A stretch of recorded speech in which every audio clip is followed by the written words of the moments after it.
نحمده ونصلي على رسوله الكريم أما بعد فأعوذ بالله من الشيطان الرجيم بسم الله الرحمن الرحيم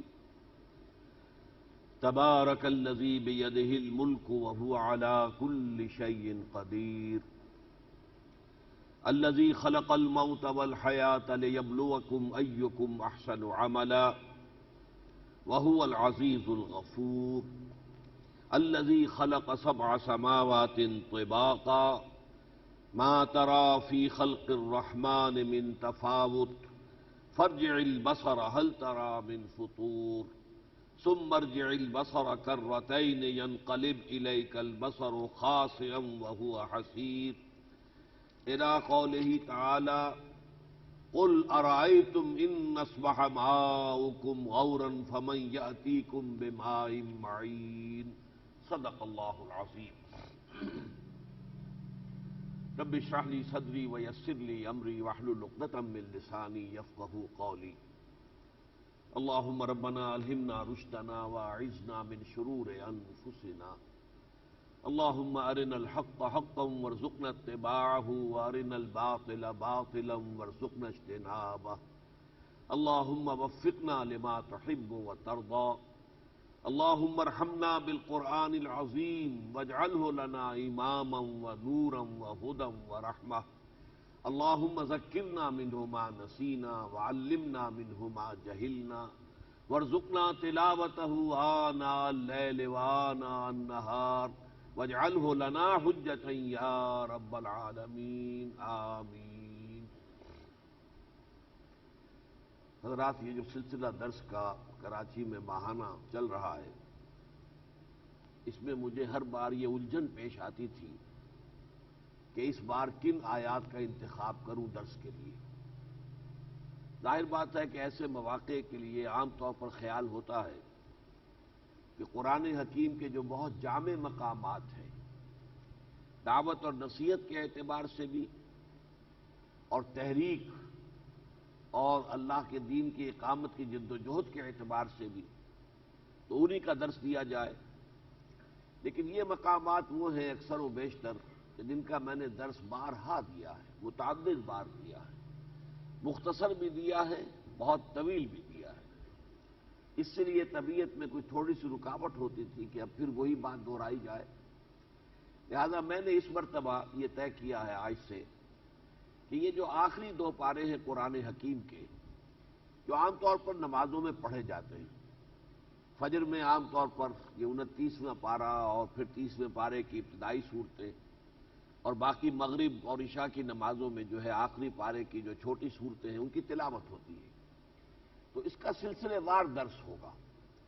تو اس کا فائدہ یہ ہوگا کہ آئندہ آپ کو بھی معلوم ہوگا کہ اس مہینے جب درس ہوگا تو کون سی صورت زیر درس آئے گی، تو آپ اس کے لیے ذہناً تیار ہو کر آئیں گے۔ جن حضرات کو اللہ تعالیٰ نے ذوق و شوق جو ہے وہ اضافی عطا فرمایا ہے، اس کے لیے کچھ ذہناً تیار ہوں گے، مطالعہ بھی کر کے آئیں گے، تو اس سے دلچسپی انشاءاللہ بڑھے گی اور افادہ اور استفادے کا جو معاملہ ہے اس کے اندر اضافہ ہوگا۔ تو آج سے ہم شروع کر رہے ہیں، یہ سورۃ الملک ہے۔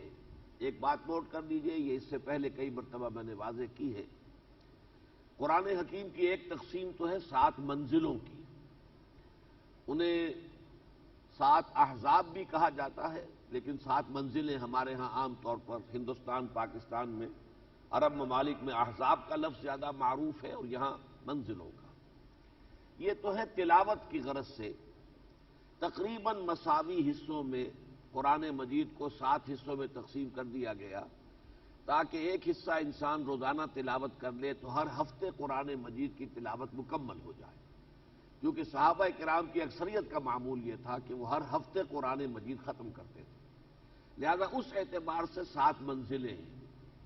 ان میں کوئی مکی مدنی کی تخصیص نہیں ہے، بلکہ اس سے ہٹ کر وہ صرف یوں سمجھیے حجم کے اعتبار سے تقسیم ہے۔ البتہ اللہ کا شکر یہ ہے کہ جیسے کہ پاروں کے ضمن میں کچھ زیادتی ہوئی ہے کہ پاروں میں تو ایسا محسوس ہوتا ہے کہ تقسیم کرتے ہوئے کسی نے کوئی مصحف اس کے ہاتھ میں تھا، اس نے صفحے گنے اور 30 میں تقسیم کر کے اور صفحات تقسیم کر دیے، اس سے کہ جو صورتیں ہیں ان کی فصیلیں بھی ٹوٹ گئیں۔ آپ نے دیکھا ہوگا 14ویں پارے میں کہ سورہ ہجر کی ایک آیت جو ہے وہ 13ویں پارے کے آخر میں ہے اور باقی پوری سورت جو ہے وہ 14ویں پارے میں ہے، تو یہ تقسیم جو ہے کچھ اچھی نظر نہیں آتی۔ اور یہ اس لیے ہوا ہے کہ یہ دور صحابہ میں نہیں ہوئی ہے۔ دور صحابہ میں 30 پاروں کا کوئی ذکر ہمیں نہیں ملتا۔ 7 احزاب ہیں یا صورتیں، 114 صورتیں ہیں، صورتوں کی آیات ہیں۔ یہ تقسیم تو دور صحابہ میں ہمیں ملتی ہے، لیکن 30 سپارے 30 پارے جو ہیں اس کی تقسیم کا کوئی ذکر دور صحابہ میں نہیں ہے۔ یہ بعد میں ہوا، تابعین کے زمانے میں، بلکہ اس کے بھی بعد۔ تو جہاں تک تو 7 منزلوں کا تعلق ہے وہ معروف ہے، لیکن حال ہی میں یوں سمجھیے کہ اسی 20ویں صدی عیسوی کے دوران قرآن مجید پر غور و فکر کے ضمن میں ایک خاص جو ہے اسلوب مولانا حمید الدین فراہی رحمۃ اللہ علیہ نے جس کا آغاز کیا، اور پھر مولانا امین حسن اصلاحی نے اس کو آگے بڑھایا۔ اس میں ایک بات سامنے آئی ابھر کر کہ قرآن مجید میں 7 گروپ بھی ہیں صورتوں کے، اس طور سے کہ ہر گروپ میں پہلے کچھ صورتیں ایک یا ایک سے زائد مکی ہیں، پھر اس کے بعد ایک یا ایک سے زائد مدنی ہے، مکی اور مدنی صورتیں مل کر ایک گروپ پورا ہو جاتا ہے۔ پھر یہ کہ مکی صورتیں آتی ہیں، پھر مدنی ہے، دوسرا گروپ پورا ہو گیا، پھر مکی صورتیں ہیں، پھر مدنی ہے، پھر تیسرا گروپ پورا ہو گیا۔ اس میں یہ تو ہے کہ کوئی گروپ بہت بڑا ہے۔ پہلا گروپ جو ہے آپ کو معلوم ہے کہ سورہ فاتحہ اس میں ہے مکی، باقی سورہ بقرہ، سورہ آل عمران، سورہ نساء، سورہ مائدہ، یہ 6.25 پارے ہیں ایک گروپ کے، جبکہ یہ آخری گروپ جو ہم پڑھنے لگے یہ صرف 2 پاروں پر مشتمل ہے۔ لیکن یہ کہ بہرحال اس میں جو معنویت ہے وہ یہ ہے کہ ہر گروپ کی مکی صورتوں میں اس گروپ کا جو اصل مضمون ہے، عمود ہے، اس کا ایک پہلو ایک جو ہے سامنے آ جاتا ہے، ایسپیکٹ، اور دوسرے میں پھر اس کا دوسرا حصہ سامنے آ جاتا ہے۔ اس طرح دونوں مل کر مضمون کی تکمیل ہو جاتی ہے۔ تو یہ آخری گروپ ہے جو 2 پاروں پر مشتمل ہے، اور جیسے کہ میں نے بتایا کہ پہلا جو گروپ ہے اس میں مکی صورت تو یوں سمجھیے حجم کے اعتبار سے تو نہ ہونے کے برابر ہے۔ سورہ فاتحہ کل 7 آیتیں ہیں، اور مدنی صورتیں طویل ترین ہیں، بقرہ، آل عمران، نساء اور مائدہ 6.25 پارے۔ اس اعتبار سے آپ نوٹ کیجئے تو بڑا، یعنی اس اعتبار سے بظاہر امبیلنس ہے، وہی امبیلنس ریسیپروکل نسبت سے اس میں ہے۔ یہ تقریباً پورے 2 پارے جو ہے مکی صورتوں پر مشتمل ہیں۔ آخر میں چھوٹی چھوٹی چند صورتیں جو ہیں وہ مدنی ہیں، ان میں بھی اختلافات ہیں، وہ بعد میں جب ہم وہاں پہنچیں گے تو جو میرا خیال ہے، میری رائے ہے یا میری تحقیق ہے وہ میں آپ کے سامنے رکھوں گا، اس لیے کہ اس میں اکثر و بیشتر اختلاف ہے۔ لیکن یہ اپنی جگہ واضح ہے کہ مکی صورتوں ہی پر اصل میں یہ مشتمل ہے، اس میں مدنی صورتیں نہ ہونے کے برابر ہیں۔ اب ان میں جو یہ صورتوں کا معاملہ ہے مختلف گروپوں کے اندر، ایک اور دوسری بات کہ اکثر و بیشتر صورتیں قرآن حکیم کی جوڑوں کی شکل میں ہیں۔ جیسے آپ کو معلوم ہے معوذتین 2 صورتیں ہیں، قل اعوذ برب الفلق، قل اعوذ برب الناس، مضمون ایک ہی ہے تقریباً، لیکن صورتیں 2 ہیں۔ اسی طرح ہم دیکھتے ہیں سورہ صف، سورہ جمعہ، ایک میں حضور کا مقصد بعثت، ایک میں حضور کا بنیادی طریقہ کار، نہایت حسین جوڑا ہے۔ سورہ مزمل، سورہ مدثر، انتہائی حسین جوڑا ہے۔ ابتدا میں سورہ بقرہ، سورہ آل عمران، حضور نے ان دونوں کو ایک نام عطا فرمایا، الزہراوین، جیسے آخری 2 صورتوں کا ایک نام ہے المعوذتین، اسی طرح پہلی 2 صورتوں کا نام حضور نے عطا فرمایا الزہراوین، 2 نہایت روشن اور تابناک صورتیں۔ تو اکثر و بیشتر صورتیں جو ہیں وہ قرآن حکیم میں جوڑوں کی شکل میں، البتہ بعض صورتیں ایسی ہیں کہ جو بڑی منفرد مزاج کی ہیں، ان کا جوڑا نہیں ہے، جیسے سورہ یاسین ہے، اس کا کوئی جوڑا نہیں ہے، وہ بڑی منفرد مزاج کی سورہ مبارکہ ہے۔ اسی طرح کا معاملہ سورہ ملک کا ہے، اس کا بھی جوڑا نہیں ہے۔ اس کے بعد سورۃ النون اور پھر سورۃ الحاقہ وہ جوڑے کی شکل میں ہے۔ اس کے بعد پھر جو ہے سورہ معارج اور سورہ نوح، یہ پھر جوڑے کی شکل میں ہے۔ لیکن یہ ہے کہ یہ سورہ ملک جو ہے اس کا کوئی جوڑا نہیں، یہ منفرد مزاج کی صورت ہے، اور ویسے بھی یہ سورہ یاسین کے ساتھ اس کی بڑی مناسبت ہے۔ اور آپ کو معلوم ہے کہ جیسے حضور کو بہت محبت سورہ یاسین سے تھی، اور سورہ یاسین کے بارے میں حضور نے فرمایا ہے کہ سورۃ یاسین قلب القرآن، یہ قرآن مجید کا قلب ہے، دل ہے، دھڑکتا ہوا دل محسوس ہوتا ہے۔ سورہ یاسین کو جب آدمی پڑھتا ہے تو اس کی ایک عجیب کیفیت ہے، جیسے کہ دل دھڑک رہا ہے۔ بالکل یہی کیفیت آپ کو اسلوب کے اعتبار سے سورہ ملک میں ملے گی. اور اس سورہ ملک کے ساتھ بھی حضور کو ایک خصوصی مناسبت یہ تھی کہ آپ کے معمولات میں یہ بات شامل تھی کہ رات کو سونے سے قبل آپ ضرور اس سورہ مبارکہ کی تلاوت فرماتے تھے. بس اس تمہیدی گفتگو کے بعد آئیے کہ اب ہم لفظ بلفظ اس سورہ مبارکہ کا مطالعہ شروع کریں. تبارک الذی بیدہ الملک، بڑی بابرکت ہے وہ ہستی جس کے قبضہ قدرت میں ہے کل بادشاہی، کل شہنشاہی. آسمان و زمین کا شہنشاہ، آسمان و زمین کا بادشاہ اللہ ہے.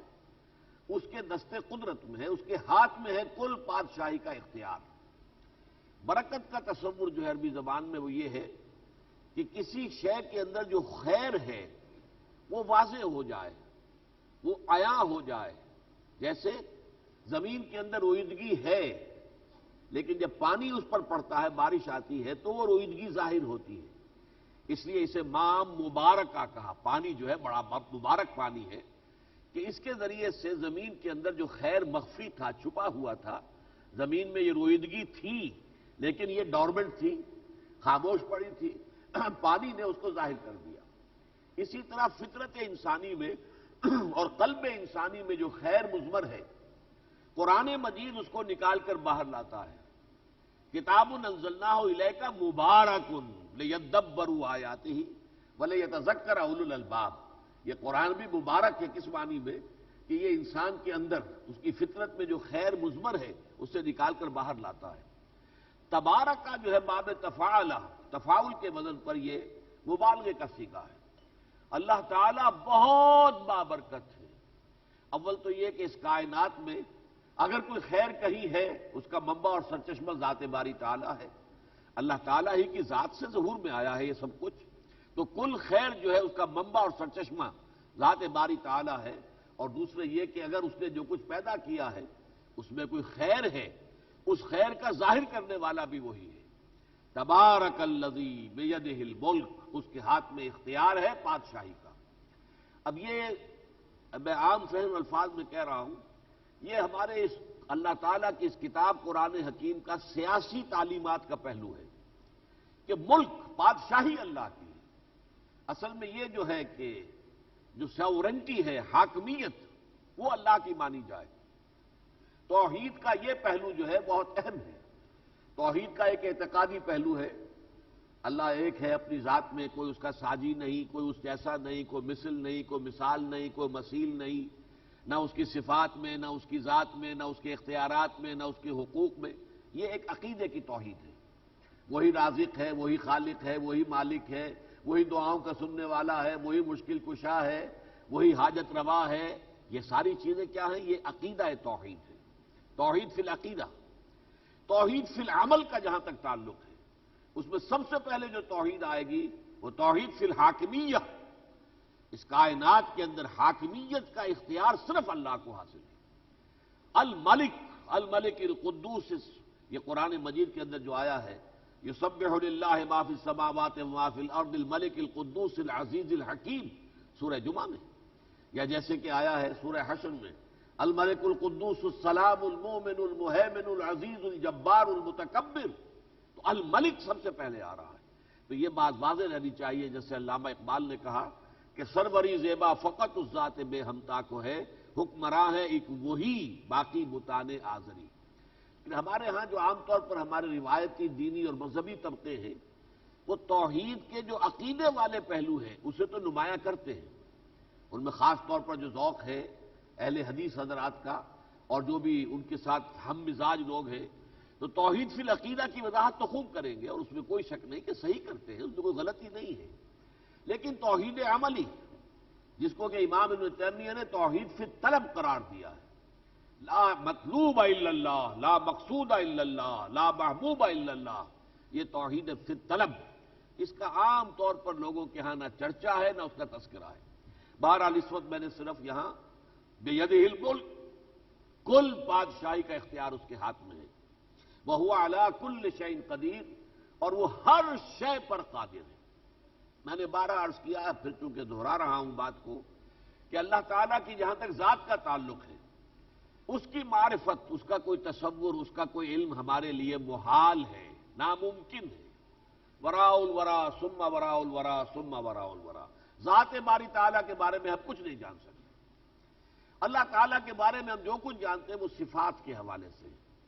یہی وجہ ہے کہ آپ ایمان مجمل میں الفاظ پڑھتے ہیں آمنت باللہ کما ہوا باسمائہ و صفاتہ وقبلت جمیع احکامہ. میں نے اللہ کو مانا جیسے کہ وہ اسماء و صفات سے ظاہر ہے اور میں نے اس کے تمام احکام کو تسلیم کیا. اقرار باللسان و تصدیق بالقلب. تو در حقیقت اللہ کی صفات. اب ان صفات کا معاملہ بھی یہ ہے کہ ہم مجرد یہ تو جانتے ہیں کہ اللہ کی قدرت ہے، اس کے کیف اور کم کو نہیں جانتے. کیف اور کم یہ عربی کے دو الفاظ ہیں. کیسے ہے یہ قدرت، کس طور سے یہ قدرت استعمال ہوتی ہے، اور کم کتنی ہے یہ قدرت. اس کا جو پہلو ہے کوانٹیٹیٹو وہ ہمارے احاطے تصور میں نہیں آ سکتا. ہمارا ذہن جو ہے فائنائٹ ہے، محدود ہے. اللہ کی قدرت لامحدود ہے تو کیسے تصور کرے گا؟ محدود ذہن جو ہے لامحدود کا تصور کر ہی نہیں سکتا. لہذا بس ایک ہی لفظ ہمارے پاس رہ جاتا کل. ہوا علی کل شیء قدیر، ہوا بکل شیء علیم. وہ ہر شے کا جاننے والا ہے اور ہر شے پر قدرت رکھتا ہے. باقی جیسا کہ میں نے عرض کیا ایک اللہ کی صفت ہے وہ سمیع ہے، ایک صفت ہے بصیر ہے. لیکن اس کی سماعت کیسے ہوتی ہے ہمیں کیا پتا. ہماری سماعت تو یہ کانوں کے ذریعے سے ہوتی ہے. ہوا کے اندر آواز کی لہریں آتی ہیں، ہمارے کان کے پردے میں داخل ہو کر اس کے اندر ارتعاش پیدا کرتی ہے. اس سے جو جھنجھناہٹ جو ہے ہمارے اعصاب میں نرز میں پیدا ہوتی ہے وہ دماغ میں جا کر اس کو جو انٹرپریٹ کیا جاتا ہے. اس طرح ہماری سماعت ہے. اللہ کی سماعت کیسے ہے وی ڈونٹ نو. اس کے کیف سے بھی ہم واقف نہیں. اللہ کتنا سننے والا ہے اس سے بھی ہم واقف نہیں. لہذا معرفت خداوندی کے ضمن میں بس ایک چھوٹا سا جزیرہ ہے ہمارے پاس. نہ تو ذات جو ہے وہ معرفت کے اعتبار سے ہمارے لیے اپروچیبل ہے. صفات میں بھی کیف و کم دونوں کو علیحدہ کر دیجئے. بس یہ کہ ایک لفظ کل کے دامن میں پناہ لیجئے وَهُوَ عَلَى كُلِّ شَيْءٍ قَدِيرٌ. وہ ہر چیز پر قادر ہے. الَّذِي خَلَقَ الْمَوْتَ وَالْحَيَاةَ لِيَبْلُوَكُمْ أَيُّكُمْ أَحْسَنُ عَمَلًا. اس دوسری آیت ہی میں ایک بہت بڑا فلسفیانہ مسئلہ آ گیا ہے. جس نے پیدا کیا موت کو اور زندگی کو تاکہ آزمائے تمہیں کہ کون ہے تم میں سے بہتر عمل کرنے والا. اب یہاں ایک بڑا اونچا سوال پیدا ہو جاتا ہے، مشکل بھی ہے. پہلی بات تو یہ کہ موت کے لیے بھی لفظ خلق اس سے نفی ہو جانی چاہیے ان لوگوں کی جو موت کو معدوم ہونے کے معنی میں لیتے ہیں. معدوم نہیں ہے، کوئی شے ہے لیکن اس میں زندگی نہیں ہے. موت در حقیقت مردہ پڑا ہوا ہے، معدوم نہیں ہے. زندگی سے تہی ہو گیا ہے، زندگی نکل گئی ہے. مردہ تو موجود ہے، وہ معدوم نہیں ہے. اور یہ بہت اہم بات ہے. قرآن مجید میں بالکل شروع میں سورہ بقرہ کا جو تیسرا رکوع ہے کیف تکفرون باللہ وکنتم امواتا فاحیاکم ثم یمیتکم ثم یحییکم ثم الیہ ترجعون. تم کیسے اللہ کا انکار کرتے ہو جبکہ تم مردہ تھے، پھر اس نے تمہیں زندہ کیا، پھر وہ تمہیں مارے گا، پھر زندہ کرے گا اور پھر تم اسی کی طرف لوٹ جاؤ گے. اب اس کا ترجمہ آپ اکثر جگہ دیکھیں گے تم معدوم تھے. معدوم کا ترجمہ بالکل غلط ہے. تم مردہ تھے. مردہ میں عدم نہیں ہے، وجود تو ہے لیکن وجود زندگی کے بغیر ہے. یہ حالت ہماری تھی اصل میں. اس دنیا میں آنے سے پہلے ہم عالم ارواح میں موجود تھے. ہماری ارواح بہت پہلے پیدا کی گئی تھی. یہ بگ بینگ جو آج بہت مشہور ہے فزکس کے اندر، جس سے کہ اس مادی کائنات کا آغاز ہوا ہے، اس بگ بینگ سے بہت پہلے اللہ نے عالم ارواح کو تخلیق فرمایا ہے. یہ عالم ارواح مادی شے نہیں ہے. یہ فرشتے بھی، ارواح انسانیہ بھی، یہ اس عالم سے متعلق ہے، عالم امر سے متعلق ہے، عالم ارواح سے متعلق ہے، جس کے بارے میں قرآن میں آیا ہے کہ اس میں کوئی ٹائم کا کوئی تصور نہیں ہے. انما امرہ اذا اراد شیئا فانما یقول له کن فیکون. وہاں تو کن فیکون کی شان ہے. یہاں تو عالم خلق میں ایک بچہ پیدا ہوتا ہے تو رحم مادر میں 9 مہینے اسے لگتے ہیں. تب وہ جو ہے وہ ایک نطفے سے بڑھ کر ایک بچے کی شکل اختیار کرتا ہے. ٹائم لگتا ہے. آم کی گٹھلی کے اندر پورا آم ہے لیکن اس سے پورے عام کے وجود آنے میں کئی سال لگیں گے۔ یہاں ٹائم ایلیمنٹ ہے لازماً۔ یہ مادی کائنات آسمان اور زمین بھی پیدا کی، کتنی مرتبہ قرآن میں آیا ہے کہ یہ ہم نے 6 دنوں میں پیدا کی ہے، ستۃ ایام۔ اور یہ ایام کون سے ہیں؟ یہ ہمارے 24 گھنٹے والے دن نہیں ہیں۔ قرآن مجید اسے ثابت ہے، اللہ کا ایک دن 1000 برس کا بھی ہے۔ اور سورہ معارج تیسرے نمبر پر سورت آ جائے گی، چوتھے نمبر پر اسی سلسلے میں، وہاں ایک دن کا تذکرہ ہے 50,000 سنہ، تمہارے 50,000 سال جا کر وہ ایک دن بنے گا۔ تو اللہ کے دن کیا ہے؟ یہ ایپیکس ہے، ملینیم سے، واللہ عالم، جس کا ہم کو تصور نہیں کر سکتے۔ لیکن اس وقت بتانا یہی تھا، عالم خلق میں ٹائم لازماً انوالوڈ ہوتا ہے، عالم امر میں کوئی ٹائم نہیں ہے۔ اور ملائکہ کا تعلق عالم امر سے ہے، اسی طرح ارواح انسانیت کا تعلق عالم امر سے ہے۔ فرشتہ آنے واحد میں یہاں بھی ہو سکتا ہے اور عرش پر بھی ہو سکتا ہے، آنے واحد میں، اسے عرش سے فرش اور فرش سے عرش تک جانے میں کوئی لمحہ بھی نہیں لگے گا، آنے واحد میں وہ یہاں اور وہاں موجود ہوگا۔ اسی طرح ارواح انسانیہ کا معاملہ ہے۔ لیکن یہ کہ یہ ارواح انسانیہ جب اللہ نے پیدا کی تھی اور پھر انہیں کولڈ سٹوریج میں ڈال دیا، جب عالم خلق میں جیسے جیسے رحم مادر میں کسی بچے کا ہیولہ تیار ہوگا، اور متفق علیہ روایت ہے حضرت عبداللہ ابن مسعود سے کہ یہ 4 ماہ کے بعد ہوتا ہے، اس لیے کہ اس حدیث میں فرمایا گیا، حضور نے فرمایا کہ یجمع خلق احدکم منکم، تم میں سے ہر شخص کی تخلیق ایسے ہوتی ہے کہ 40 یوماً نطفۃ، 40 دن وہ نطفے کی شکل میں ہوتا ہے، پھر 40 دن مضغے کی شکل میں ہوتی ہے۔ ہم پڑھ چکے ہیں یہاں پر، ابھی 1-2 مہینے قبل جو ہے یہ پورا مضمون جو ہے یہاں بیان ہو چکا ہے۔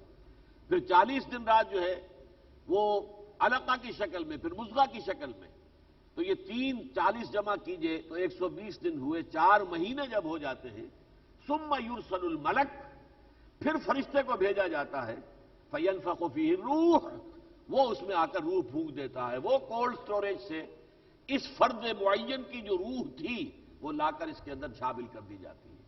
اب وہ انسان بن گیا، اس سے پہلے صرف وہ ایک حیوان تھا، ایک حیوان کا لوتھڑا تھا اور کچھ نہیں۔ تو یہ معاملہ ہے کہ موت بھی عالم تخلیق کی شے ہے، موت معدوم کے معنی میں نہیں ہے۔ اور خلق الموت والحیات، ہمارا عام انداز ہوگا تو ہم زندگی کا ذکر پہلے کریں گے، موت کا بعد میں کریں گے، موت و حیات، موت و حیات، لیکن نہیں، یہاں حیات کو بعد میں کیا اور موت پہلے لا رہے ہیں۔ حیات و موت، زندگی اور موت، زندگی اور موت، ہمارا انداز تو یہ ہے۔ لیکن کیوں کیا ہے؟ اس لیے کہ اس دنیا میں آنے سے پہلے ہم پر ایک موت کا عالم گزر چکا ہے، جبکہ عالم ارواح میں ہمیں اللہ نے سلا دیا، اور اس کے بعد پھر وہاں سے جیسے جیسے رحم مادر میں ہیولہ تیار ہو گیا، 4 مہینے کے بعد اس جنین کے اندر لا کر وہ روح جو ہے وہاں سے لا کر داخل کر دی گئی، تو اب گویا کہ وہ بیدار ہو گیا، اس کے اندر خود شعوری کی کیفیت پیدا ہو گئی۔ اب جو یہ زندگی یہاں گزارے گا، یہ جسم اور روح کے ساتھ گزارے گا۔ پھر جب موت آئے گی، وہ روح وہیں جائے گی جہاں سے آئی تھی، انا للہ و انا الیہ راجعون، اور یہ جسم وہیں واپس جائے گا جہاں سے آیا تھا۔ زمین سے یہ جسم آیا تھا، مٹی سے بنا تھا، وہ مٹی میں جا کر مٹی ہو جائے گا۔ لیکن یہ جو عرصہ درمیان میں رہا ہے، ایک جسد کے ساتھ، ایک جسم کے ساتھ اس روح نے مل کر جو زندگی گزاری ہے، 40 برس، 50 برس، 60 برس، اب یہ وقفہ ہے کہ جو امتحانی وقفہ ہے، خلق الموت والحیات لیبلوکم ایکم احسن عملا، اس وقفے میں تمہارا امتحان مقصود ہے۔ اللہ دیکھنا چاہتا ہے کہ تم میں سے کون لوگ ہیں کہ جو اچھے عمل کرنے والے ہیں۔ اسی کو علامہ اقبال نے کہا ہے بہت خوبصورتی سے، قلزم ہستی سے تو ابھرا ہے مانندے حباب، اس زیاں خانے میں تیرا امتحان ہے زندگی۔ جیسے ایک بلبلہ ظاہر ہوتا ہے پانی کے اوپر، کیا اس کی حیثیت ہے، ایک لمحے کے بعد ختم۔ ایسے ہی ہم یہ جو اس پوری کائنات کا تصور کریں گے تو ہماری حیثیت بلبلے سے زیادہ نہیں ہے، اور یہ جو ہم سمجھتے ہیں 50، 60، 70، 80 برس، یہ ایک لمحے سے زیادہ نہیں ہے۔ لہذا یہ ہم قلزم ہستی سے تو ابھرا ہے مانند حباب، اس زیاں خانے میں تیرا امتحان ہے زندگی، بس اس تھوڑے سے عرصے میں اچھائیاں کماتے ہو یا برائیاں جو ہے وہ جمع کر لیتے ہو، اسی کے لیے تمہیں یہ زندگی کا وقفہ دیا گیا ہے۔ وَهُوَ الْعَزِيزُ الْغَفُورُ، اب اس کے ساتھ امتحان کے ساتھ اللہ کے دو ایسے اسماء آئے ہیں، وہ زبردست ہے، غالب ہے، وہ جیسے چاہے امتحان لے، جیسے چاہے اس کا بدلہ دے، نتیجہ دے، لیکن غفور بھی ہے، بخشنے والا ہے، تمہاری بہت سی خطاؤں سے درگزر کرتا ہے، تمہاری بہت سی تقصیرات جو ہیں ان سے جو ہے وہ اعراض فرماتا ہے اور اپنی چشم پوشی فرماتا ہے۔ غفور، غفر اصل میں کہتے ہیں ڈھانپ لینے کو، مغفر کہلاتا ہے وہ خود۔ یہ سپاہی لوگ جو ہیں فوجی، یہ جو لوہے کی ٹوپی اوپر پہنتے ہیں، گولی اگر لگے تو وہ انسان کی کھوپڑی کو نہ چیر جائے بلکہ یہ کہ اس لوہے سے ٹکرا کر رہ جائے، یہ مغفر کہلاتا ہے۔ اس نے سر کو ڈھانپ لیا ہے، اسی طرح اللہ کی مغفرت جو ہے وہ گناہوں کو ڈھانپ لے گی۔ یہی لفظ حضور نے استعمال فرمایا ہے جب ایک دفعہ آپ نے فرمایا کہ کوئی انسان بھی محض اپنے اعمال کی بدولت جنت میں داخل نہیں ہو سکے گا جب تک کہ رحمت خداوندی دستگیری نہ کرے۔ تو کسی صحابی نے بہت ہمت کر کے پوچھ لیا کہ کیا حضور آپ بھی؟ آپ نے فرمایا ہاں میں بھی، الا ان یتغمدنی ربی برحمتہ، میں بھی جنت میں داخل نہیں ہو سکوں گا الا یہ کہ اللہ تعالیٰ میرے اوپر بھی اپنی مغفرت کی چادر اڑھا دے، اپنی رحمت کی چادر سے مجھے ڈھانپ لے۔ وہ ڈھانپ لینے کا لفظ وہاں بھی آیا جو یہاں ہے، وَهُوَ الْعَزِيزُ الْغَفُورُ الَّذِي خَلَقَ سَبْعَ سَمَاوَاتٍ طِبَاقًا۔ وہ عزیز اور غفور کون ہے؟ جس نے پیدا فرمائے 7 آسمان تہ بر تہ، ایک دوسرے کے اوپر۔ اب یہ وہ بات ہے جو میں نے بارہا کہی ہے کہ ابھی تک ہم پر واضح نہیں ہے، آسمانوں کی حقیقت ابھی تک واضح نہیں ہے، ہمارا کاسمولوجی کا، ایسٹرونومی کا علم ابھی تک یہاں نہیں پہنچا کہ وہ 7 آسمانوں کی حقیقت جو ہے اس پر منکشف ہو سکے۔ ہمارا ایمان تو ہے کل من عند ربنا، جیسے سورہ آل عمران کے شروع میں فرمایا گیا، قرآن میں آیات محکمات بھی ہیں، آیات متشابہات بھی ہیں، اور جو لوگ راسخ العلم ہوتے ہیں ان کا کہنا یہ ہے کہ چاہے آیات متشابہات ہیں اور چاہے وہ آیات محکمات ہیں، سب اللہ کی طرف سے ہے، تو ہم ان سب پر ایمان رکھتے ہیں، لیکن یہ کہ ان کی کھود کرید میں نہیں پڑتے۔ جیسے جیسے علم جو ہے وسیع ہوگا انسان کا، اس کا لیول اور اوپر جائے گا تو یہ حقائق میں منکشف ہو جائے گا۔ جیسے آج سے پہلے آپ کو معلوم ہے کہ بڑی بحثیں چلتی تھی، زمین ساکن ہے، سورج چل رہا ہے، ایک دور وہ تھا، اس لیے کہ سورج چلتا ہوا نظر آتا ہے ہمیں، زمین چلتی نظر نہیں آتی، زمین تو ساکن ہے، سورج دیکھو مشرق سے اور مغرب تک کا سفر اس نے 12-14 گھنٹے میں طے کیا ہے، تو چل رہا ہے۔ پھر ایک دور آیا کہ نہیں، سورج کھڑا ہے، زمین چل رہی ہے، اب یہ ایک دوسرا دور تھا۔ آج ہمیں معلوم ہے ہر شے چل رہی ہے، زمین بھی چل رہی ہے، اس کی ایک محوری حرکت بھی ہے، دوری حرکت بھی ہے، یہ 2 حرکتیں تو ہم جانتے ہیں، ایک تیسری حرکت بھی ہے، اس لیے کہ سورج جو ہے وہ اپنے پورے سولر سسٹم کو، اپنے پورے خاندان کو لے کر بھی کسی اور بڑے ستارے کے گرد گھوم رہا ہے، تو یہ تیسری حرکت ہو گئی۔ لیکن یہ کہ آج ہمیں یہ معلوم ہے سورج بھی حرکت میں ہے، چاند بھی حرکت میں ہے، زمین بھی حرکت میں ہے، ہر شے حرکت میں ہے۔ اب قرآن مجید کی وہ آیت جو ہے مبرہن ہو کر آئی، کل فی فلک یسبحون، ہر شے اپنے اپنے مدار میں تیر رہی ہے، سکون محال ہے قدرت کے کارخانے میں، ثبات ایک تغیر کو ہے زمانے میں، یہاں ساکن تو کچھ ہے نہیں۔ آپ کو معلوم ہے ایٹمز ہیں تو ان کے اندر بھی چکر لگا رہے ہیں، الیکٹرانز مسلسل گردش میں ہیں، ناچ رہے ہیں، یہ ایک رقص ہے جو یہ ہر جو ہے ایٹم اس کے اندر جاری ہے۔ یہ رقص جو ہے، یہ زمین، ایک بڑا عمدہ پیارا شعر کہا تھا کبھی احمد ندیم قاسمی نے، یہ زمین، یہ فضا کی رقاصہ آدم نو کے انتظار میں ہے۔ یہ زمین رقص کر رہی ہے نا، اپنی اس کی محوری گردش جو ہے وہ کیا ہے؟ رقص ہے، اور رقص کرتے ہوئے جیسے ادھر سے ادھر بھی جاتے ہیں، تو یہ زمین یہ فضا کی رقاصہ آدم نو کے انتظار میں ہے، تو یہ زمین بھی رقص کر رہی ہے، باقی تمام کرے بھی رقص کر رہے ہیں۔ یہ کائناتی رقص ہے، یہ کاسمولوجیکل ڈانس ہے کہ جو اس کائنات کے اندر جاری ہے۔ تو فرمایا خلق 7 سماوات طباقا ما تری فی خلق الرحمن من تفاوت، تم اللہ کی اس تخلیق کے اندر کہیں بھی کوئی فرق محسوس نہیں کرو گے، کوئی جھول، کوئی دراڑ۔ تفاوت جو ہے فوت سے بنا ہے، فوت کہتے ہیں کسی چیز کا ہاتھ سے نکل جانا، فاتکم، تم سے کوئی چیز جاتی نہیں۔ اب ایک شے ہے، دو چیزوں کو آپ سنبھالنے کی کوشش کر رہے ہیں، اس کو سنبھالتے تو وہ ہٹ جاتی ہے، اس کو سنبھالتے تو وہ ہٹ جاتی ہے۔ اور ایک شکل تفاوت یہ ہے کہ وہ در حقیقت دونوں کی جو ہے جڑی، ان کی کڑیاں ملی ہوئی نہ ہوں۔ ما تری فی خلق الرحمن من تفاوت، اس کائنات میں کہیں بھی تم نہیں دیکھو گے کہ کوئی کڑیاں ڈھیلی ہوں، کہیں کوئی چول بیٹھی ہوئی نہ ہو، ہر شے پوری طریقے پر منضبط ہے، ہر شے جو ہے جس کو ہم کہتے ہیں چولیں پوری طریقے سے بیٹھی ہوئی ہے۔ ما تری فی خلق الرحمن من تفاوت فارجع البصر هل تری من فطور، تو ذرا اپنی نگاہ کو پھراؤ، دیکھو کہیں تمہیں کوئی رکھنا نظر آتا ہے، کوئی دراڑ ہے، جس کو سورہ قاف میں کہا گیا ما لہا من فروج، کہیں کوئی رکھنے، کوئی دراڑ تو محسوس ہوتی ہے؟ اس پوری کائنات کے اندر کوئی رکھنا نہیں، کوئی دراڑ نہیں، کوئی تفاوت نہیں، اس کی چولیں ٹھیک ٹھیک بیٹھی ہوئی ہیں، اس کے ساری کڑیاں جو ہے ایک دوسرے کے ساتھ خوبصورتی کے ساتھ جڑی ہوئی ہیں۔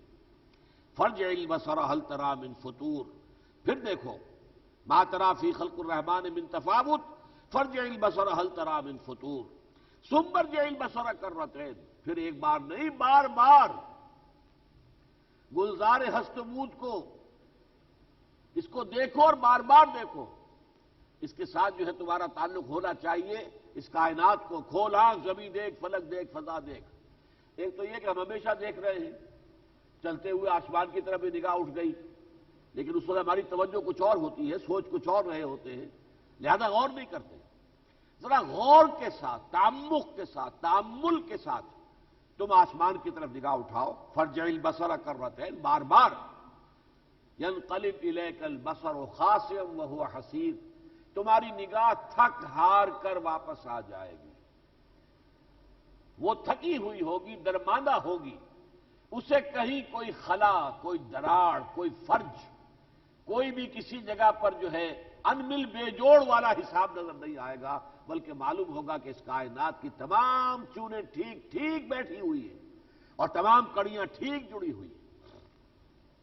وَلَقَدْ زَيَّنَّا السَّمَاءَ الدُّنْيَا بِمَصَابِيحَ، اور ہم نے قریب ترین آسمان کو، یہ دنیا جو ہے یہ مؤنث ہے ادنا کا، ادنا کہتے ہیں قریب تر، سب سے نیچے، اس لیے کہ بلند سے بلند آسمان تو ہم سے اونچا ہوتا جائے گا، لیکن دنیا جو ہے، جو ادنا ہے، قریب ترین ہم سے ہے، یہ سب سے نیچے والا آسمان، سماء دنیا بھی اسے کہا گیا ہے۔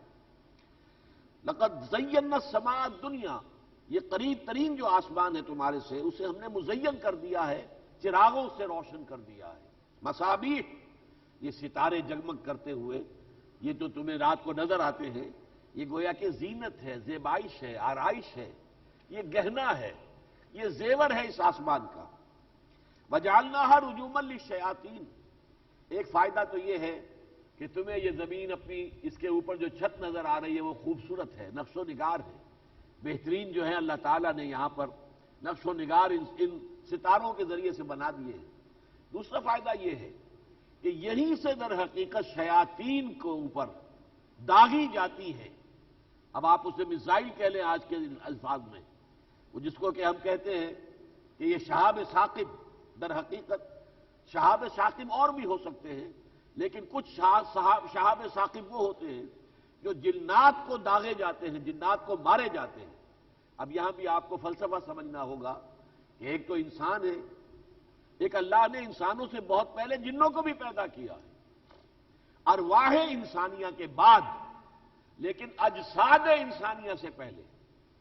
ارواح تو میں آپ کو بتا چکا ہوں بگ بینگ سے بہت پہلے کی شے ہے، یہ تو کائنات مادی کے نقطۂ آغاز سے بہت قبل کی شے ہے۔ ارواح اور فرشتے وہ بھی روح ہیں، الروح الامین حضرت جبرائیل کا نام ہے، روح القدس حضرت جبرائیل کا نام ہے، تو وہ بھی روح ہے، اور ارواح انسانیہ بھی روح ہے۔ یہ تو ہے پری بگ بینگ ایرا جو ہے۔ لاؤڈ سپیکر کو ٹھیک کیجئے، آواز اس کی ٹھیک نہیں ہے،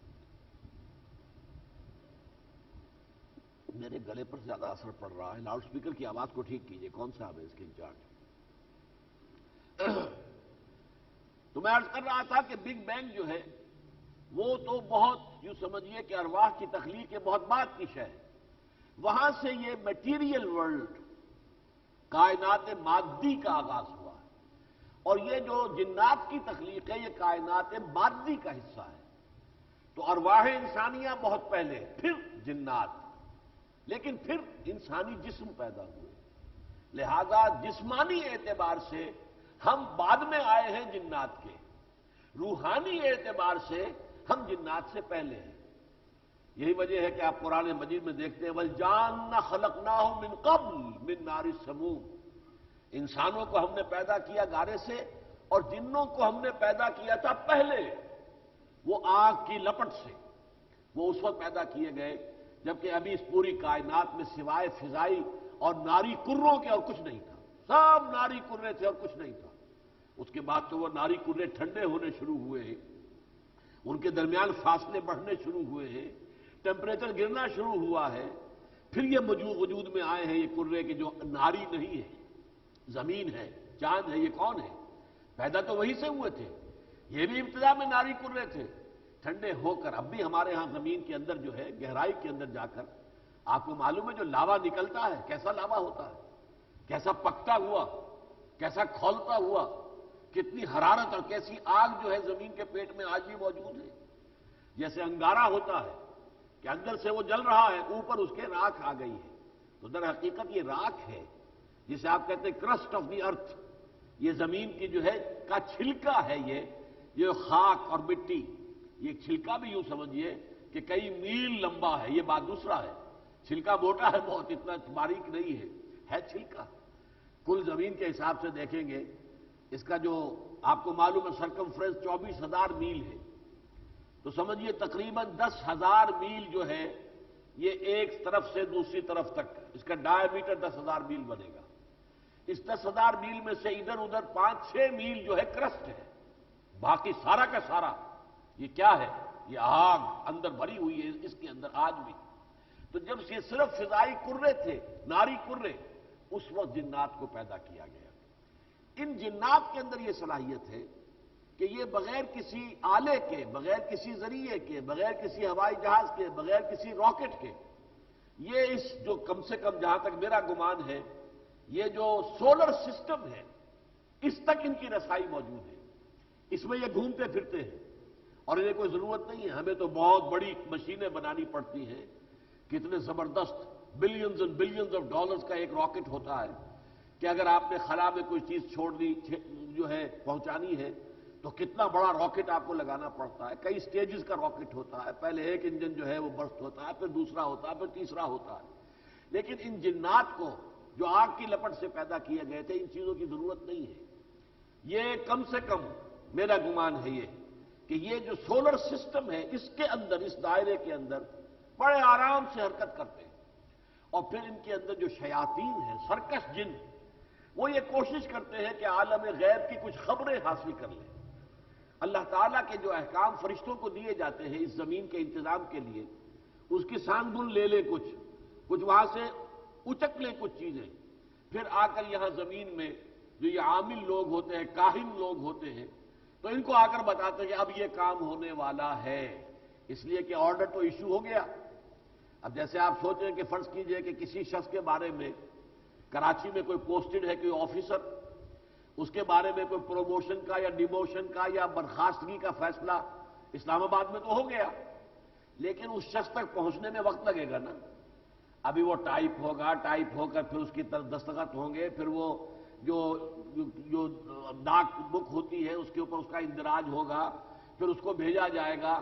چلیے آپ یو ایم ایس سے بھی بھیج دیں تو 2-3 دن تو لگ ہی جائیں گے، پھر وہ آدمی کو ڈیلیور ہوگا، ہو سکتا ہے وہاں سے کوئی شخص ٹیلی فون کر دے کہ بھائی تمہارا معاملہ تو ہو گیا، یہ خبر پہلے پہنچ گئی، حکم بعد میں آ رہا ہے۔ اسی طرح فرشتوں کو جو احکام دیے جاتے ہیں اس کائنات کے چلانے کے ضمن میں، ان کو یہ لوگ اچک لیتے ہیں درمیان سے، اور کاہنوں کو اور یہ جو لوگ ہیں عامل، ان کو آ کے بتا دیتے ہیں، جس سے ان کی دکانداری چلتی ہے۔ تو یہ شیاطین جب کوشش کرتے ہیں کہ آگے جا کر، اونچے جا کر عالم بالا سے خبریں لے لیں، تو پھر ایک خاص حد تک تو انہیں اجازت ہے، اس سے آگے جب یہ بڑھنے کی کوشش کرتے ہیں تو پھر ان کے اوپر میزائل داغے جاتے ہیں۔ یہ شہاب ثاقب جو ہے، ایک دہتا ہوا انگارہ ان کا پیچھا کرتا ہے، اور پھر ان کو جو ہے اس طریقے سے وہاں سے کھدیڑ دیا جاتا ہے۔ اسی لیے فرمایا وَجَعَلْنَاهَا رُجُومًا لِلشَّيَاطِينِ، اور ان ستاروں کو ہم نے بنا دیا ہے ان شیطانوں کے لیے رجوم. رجم کہتے ہیں پتھر مار مار کر کسی کو ہلاک کرنا. تو یہ آتشی پتھراؤ ان کے اوپر ہوتا ہے تاکہ ان کو وہاں سے بھگا دیا جائے.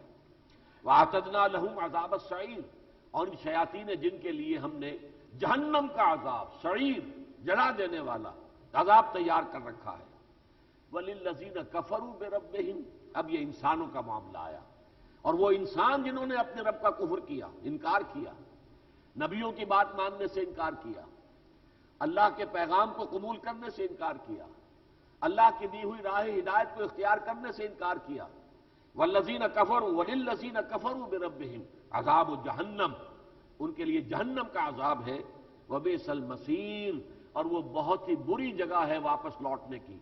لوٹنا تو سب کو ہے، لیکن کسی کے لیے جنت ہے، روح و ریحان و جنت نعیم، جہاں پر کہ جنت کے جو پہرے دار ہیں وہ ان کا استقبال کریں گے. سلام علیکم طبتم فادخلوها خالدین، آؤ داخل ہو جاؤ، تمہیں سلام، تم پر سلامتی ہو، آپ لوگ کیا کتنے ہی پاک باز لوگ ہیں، اب داخل ہو جاؤ ہمیشہ یہاں رہنے کے لیے. یہ جنت کے دروازوں پر استقبال ہوگا. سورہ زمر میں یہ نقشہ کھینچا گیا ہے. قال لهم خزنتها سلام علیکم طبتم فادخلوها خالدین، اب رہو یہاں پر، داخل ہو جاؤ ہمیشہ رہنے کے لیے. اور جہنم میں جب داخل ہوں گے، اذا القوا فیہا، جب وہ اس میں پھینکے جائیں گے، ڈالے جائیں گے، معلوم ہوتا ہے کہ وہ گہری کوئی جگہ ہوگی جس میں کہ اوپر سے جھونکے جائیں گے. سمعوا لها وللذین کفروا بربہم عذاب جہنم وبئس المصیر. اذا القوا فیہا سمعوا لها شہیقا، وہ جہنم جو ہے اب وہ کیا شے ہوگی یہ تو وہی جا کر معلوم ہوگا. اس لیے کہ جنتیوں کو بھی جہنم کا نظارہ کرا دیا جائے گا تاکہ انہیں یہ اندازہ ہو جائے کہ اللہ تعالیٰ کا کتنا بڑا فضل ان پر ہوا ہے کہ اللہ نے اس جگہ سے بچا کر اور انہیں جنت میں داخل کیا ہے. چنانچہ راستہ یہ نقشہ کھینچا گیا ہے کہ جسے ہم پل صراط کہتے ہیں، میدان حشر میں جس پل پر سے ہمیں گزرنا ہوگا، الصراط، پل صراط، وہ اصل میں جہنم کے اوپر ہے. اس پر سے آپ گزریں گے. وَإِن مِّنكُمْ إِلَّا وَارِدُهَا كَانَ عَلَىٰ رَبِّكَ حَتْمًا مَّقْضِيًّا، انسانوں میں سے کوئی نہیں ہے کہ جس کو اوپر سے گزرنا نہ پڑے، اور وہ جہنم کو دیکھتے ہوئے گزریں گے کہ کس قدر اللہ تعالیٰ نے، جو لوگ جہنمی ہیں وہ ٹھوکریں کھا کھا کر اس پل سے ہی نیچے گرتے چلے جائیں گے، لیکن یہ ہے کہ جو اہل ایمان ہیں وہ اپنے ایمان کی روشنی میں اس راستے کو طے کر جائیں گے اور جنت میں داخل ہو جائیں گے. تو یہ جہنم دکھا سب کو دی جائے گی، لیکن یہ کہ اس کی حقیقت اسی وقت ہمارے سامنے آئے گی. آج ہم کیا سمجھیں، یہاں نقشہ کھینچا گیا ہے اذا القوا فیہا سمعوا لها شہیقا، وہ سنیں گے اس کو چیخیں مارتے ہوئے، وہی تفور، اور وہ بری طریقے سے جوش کھا رہی ہوگی. تکاد تمیز من الغیظ، غیظ و غضب میں پھٹ پڑ رہی ہوگی. یوں سمجھیے جیسے کوئی بھوکی شیرنی ہو اور اسے کہیں نظر آ جائے اپنا شکار تو جس طرح وہ دہاڑتی ہے، پھر اس طریقے کا نقشہ ہوگا کہ ہاں میرے لیے اب غذا آ رہی ہے. جیسے سورہ قاف میں فرمایا گیا، اللہ تعالیٰ اس سے پوچھے گا حل امتلأت، بھر گئی کہ نہیں؟ فتقول حل من مزید، وہ کہے گی نہیں نہیں نہیں، ابھی اور ہے کہ نہیں، مجھے اور چاہیے. تو وہ جہنم کا پیٹ بھرنا کوئی آسان کام نہیں ہوگا، اور اس وقت وہ بکھری ہوئی اور دہاڑتی ہوئی شیرنی کے مانند ہوگی جو اپنے اس شکار کے اوپر لپکے گی. کلما القی فیہا فوج، جب کبھی بھی ایک گروہ، ایک جماعت اس جہنم میں ڈالی جائے گی، سألہم خزنتہا، تو یہاں جو ان کے داروغہ ہوں گے، جو جہنم کے داروغہ، جو سب سے بڑا داروغہ ہے وہ مالک نام کا ہے. قرآن مجید میں آیا ہے یا مالک لیقضی علینا ربک، اے مالک خدا کے لیے اپنے پروردگار سے درخواست کر کہ اب ہمارا قصہ چکا دے، ہمارا معاملہ ختم کر دے. جہنمی چیخیں گے، پکار کریں گے، مالک کو پکاریں گے. تو مالک کے علاوہ اور بہت سے فرشتے ہوں گے، علیہا 19 سورہ مدثر میں جا کر آئے گا کہ 19 ہوں گے کہ جو وہاں مامور ہوں گے، وہ فرشتے ہوں گے. وہ فرشتے ان سے کہیں گے سألہم خزنتہا الم یاتکم نذیر، کیا آپ کے پاس کوئی خبردار کرنے والا نہیں آیا تھا؟ اس انجام بد کو آپ کیوں پہنچے؟ کیا آپ کو کسی نے بتایا نہیں تھا؟ کوئی نبی، کوئی رسول کے متبعین، کوئی داعی الی الحق، کوئی خیر کی طرف بلانے والے، تمہیں اللہ کی طرف دعوت دینے والے کوئی نہیں آئے تھے؟ قالوا بلا، وہ کہیں گے حسرت کے ساتھ کیوں نہیں. قد جاءنا نذیر، آئے تھے ہمارے پاس ایک خبردار کرنے والا آیا تھا۔ یہ ما واحد کے سیغے میں آیا، ظاہر بات ہے ہر قوم میں تو ایک ہی نذیر آیا ہے نا۔ وَإِن مِّن قَرْيَةٍ إِلَّا خَلَا فِيهَا نَذِيرٌ، کوئی ایسی بستی نہیں ہے کہ جس میں ایک خبردار کرنے والا نہ آیا ہو۔ آیا تو تھا ہمارے پاس خبردار کرنے والا، فَكَذَّبْنَا، ہائے ہماری شامت ہم نے اسے جھٹلا دیا۔ وَقُلْنَا، اور ہم نے کہا، مَا نَزَّلَ اللَّهُ مِن شَيْءٍ، اللہ نے ہرگز کوئی شے نہیں اتاری، یہ تمہارا کوئی اختلال ہے ذہنی، کوئی خلل دماغی کا عارضہ تمہیں ہو گیا کہ کوئی فرشتہ آیا تمہیں نظر آ گیا، یہ ہیلوسینیشن ہے شاید تمہارے خلل دماغی کا یہ مظہر ہے کہ تم سمجھتے ہو کہ کوئی شے تم پر نازل کی گئی ہے۔ نہیں، کچھ نہیں، ما نزل اللہ من شیء، نہیں اتاری اللہ نے کوئی شے، ان انتم الا فی ضلال کبیر، نہیں ہو تم مگر بڑے صریح قسم کی گمراہی میں، بہت بڑی گمراہی میں۔ آج کے زمانے میں جو کہا جاتا ہے کہ یہ وہی کیا ہوتی تھی، یہ در حقیقت یہ انسان کے حواس کے اندر اختلال پیدا ہو جاتا تھا۔ بعض لوگوں نے معاذ اللہ ثم معاذ اللہ نقل کفر نہ باشد، اس کو مرگی سے تعبیر کیا کہ مرگی کا دورہ جیسے پڑتا ہے ایسے ہی یہ سو کالڈ نبی جو ہے ان پر در حقیقت اسی طرح ایک مرض کا حملہ ہوتا تھا۔ ہیلوسینیشنز ہوتی ہیں، بعض اوقات آپ کے کان بجنے شروع ہو جاتے ہیں، کوئی آواز نہیں ہے، اندر ہی سے کوئی آواز پیدا شروع ہو جاتی ہے، یہ اصل میں اعصابی اختلال کا نتیجہ ہوتا ہے۔ انہوں نے کہا کہ تمہارے اعصاب کے اندر اختلال پیدا ہو گیا، بس اور کچھ نہیں ہے۔ ان انتم الا فی ضلال کبیر وقالوا لو كنا نسمع او نعقل ما كنا فی اصحاب السعیر، اور وہ کہیں گے اگر ہم ہوتے سننے والے یا خود اپنی عقل سے کام لینے والے تو ہرگز نہ ہوتے ہم جہنمیوں میں سے، اس دوزخ کے اندر نہ پڑتے۔ اس آیت میں بھی جو یہ ایک کلمہ ہے او، یہ بہت اہم ہے۔ اکثر و بیشتر جو مفسرین ہیں اور جو مترجمین ہیں یہ او کی بجائے واو اس کو شمار کر کے گزر جاتے ہیں۔ اگر اب ہوتے سننے والے اور غور کرنے والے، نہیں، یہاں او ہے، وا نہیں ہے۔ او ہم یا سنتے یا خود عقل سے کام لیتے، یہ دو راستے ہیں۔ انسان اپنی عقل سے کام لے تو بغیر کسی نبی کی دعوت کے اس کی اپنی فطرت کے اندر سے بھی ایمان باللہ ابھرتا ہے۔ جیسا کہ آپ کو معلوم ہے ان فی خلق السماوات والارض واختلاف اللیل والنہار لآیات لأولی الالباب، ہوش مند لوگوں کے لیے تو رات اور دن کے الٹ پھیر میں اور زمین اور آسمان کی تخلیق میں نشانیاں ہیں۔ جیسے نشانی دیکھ کر کوئی شے یاد آ گئی، اسی طرح ان کو دیکھ کر اللہ خود بخود یاد آتا ہے۔ یہ عقل دماغی، عقل حیوانی اور عقل روحانی جس کا تعلق قلب کے ساتھ ہے، جس کو یہاں اولو الالباب کہا گیا، سورہ بقرہ میں انہیں لقوم یعقلون کہا گیا۔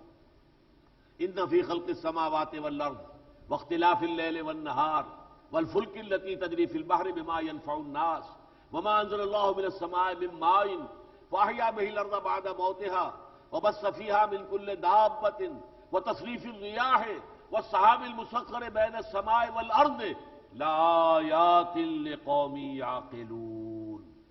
انسان عقل سے کام لے، عقل حیوانی یا عقل انسانی سے بھی کام لے، دماغ سے بھی کام لے، عقل روحانی، عقل قلبی سے بھی کام لے، ان دونوں سے اگر کام کرتا ہے، تعقل، تأمل اور ان کے ذریعے سے غور و فکر کرتا ہے تو ایمان خود بخود نصیب ہو جاتا ہے اسے، چاہے کسی نبی کی دعوت اس کے کان تک نہ آئی ہو۔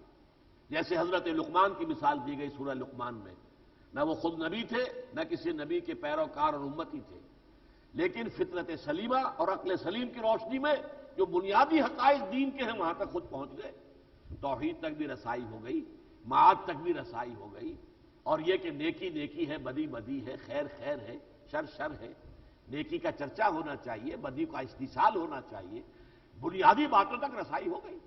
حالانکہ نہ وہ نبی تھے، ہاں سلیم الفطرت سلیم العقل انسان۔ یہ جو ابھی جمعہ گزرا ہے، پرسوں میں نے اسی موضوع پر، اسی آیت پر جو میں نے آیت الآیات ابھی پڑھی ہے سورہ بقرہ کے 20ویں رکوع کی پہلی، تو پورا میرے 1 گھنٹے کا خطاب جو ہے وہ اسی آیت پر ہے کہ یہ ایمان کا جینیسس ہے۔ اللہ پر ایمان خود بخود انسان کی فطرت کی گہرائیوں میں سے ابھر کر آتا ہے، اگر انسان جیسے اقبال کہتا ہے اپنے من میں ڈوب کر پا جا سراغ زندگی، ذرا اپنے اندر کبھی جھانکو. وفی انفسکم افلا تبصرون وفی الارض آیات للموقنین. یقیناً اس زمین کے اندر ہر طرف اللہ تعالیٰ کی آیات بکھری ہوئی ہیں، لیکن کن کے لیے؟ جو یقین کرنے والے ہیں. وفی انفسکم، اور صرف زمین میں نہیں، آفاق میں نہیں، تمہارے اپنے اندر ہماری نشانیاں ہیں. افلا تبصرون، تو کیا تم دیکھتے نہیں ہو؟ تم کبھی اپنے من میں جھانکتے ہی نہیں ہو. اقبال کہتے ہیں، خوب کہتے ہیں کہ اپنے من میں ڈوب کر پا جا سراغ زندگی. اور اگر کسی شخص کا دل جو ہے وہ سو گیا ہے، وہ چاق و چوبند نہیں ہے، اس پر ظہور کے پردے پڑ گئے ہیں، جیسا کہ حضور نے فرمایا کوئی شخص گناہ کرتا ہے تو دل پر ایک داغ پڑ جاتا ہے، اگر توبہ کرتا ہے تو داغ دھل جاتا ہے، اگر نہیں کرتا دوبارہ گناہ کرتا ہے پھر ایک داغ، پھر گناہ کرتا ہے پھر ایک داغ، ہوتے ہوتے پورا دل سیاہ ہو جاتا ہے اور بند ہو جاتا ہے. آپ نے اپنی مٹھی باقاعدہ بند کر کے فرمایا، ایسے بند ہو جاتا ہے. یہ کیفیت اگر ہے تو اس کو کھولنے کا ایک ذریعہ کیا ہے؟ اگر آیات ربانیہ، آیات قرآنیہ انسان سنے اس کان کے ذریعے سے، تو یہ آیات قرآنیہ جو ہیں یہ انسان کے بند دل کو کھولنے والی ہے. اس کے اندر سے پھر وہ جو ایمان اس کے اندر مضمر ہے اس کو اجاگر کر کے اسے شعور کی سطح پر لانے والی ہے. تو یہ دو عمل اپنی جگہ پر علیحدہ علیحدہ ہیں او کے حوالے سے. وقالوا لو كنا نسمع، اگر ہم ہوتے سننے والے، ہم نے اس نبی اور نذیر کی باتوں کو سنا ہوتا، اس نے جو آیات الہیہ، آیات ربانیہ ہم کو سنائی تھی، واقعتاً کھلے کانوں کے ساتھ ان کو سنا ہوتا، او ناقلو، یا ہم خود اپنی عقل سے کام لیتے، ما كنا فی اصحاب السعیر، تو ہم ہرگز نہ ہوتے جہنمیوں میں سے. یہی بات آئی ہے سورہ قاف میں بھی. سورہ قاف پچھلے گروپ کی مکی سورتوں کی پہلی سورت ہے، اور یہ سورہ ملک جو ہے اس آخری گروپ کی مکی سورتوں میں سے پہلی سورت ہے.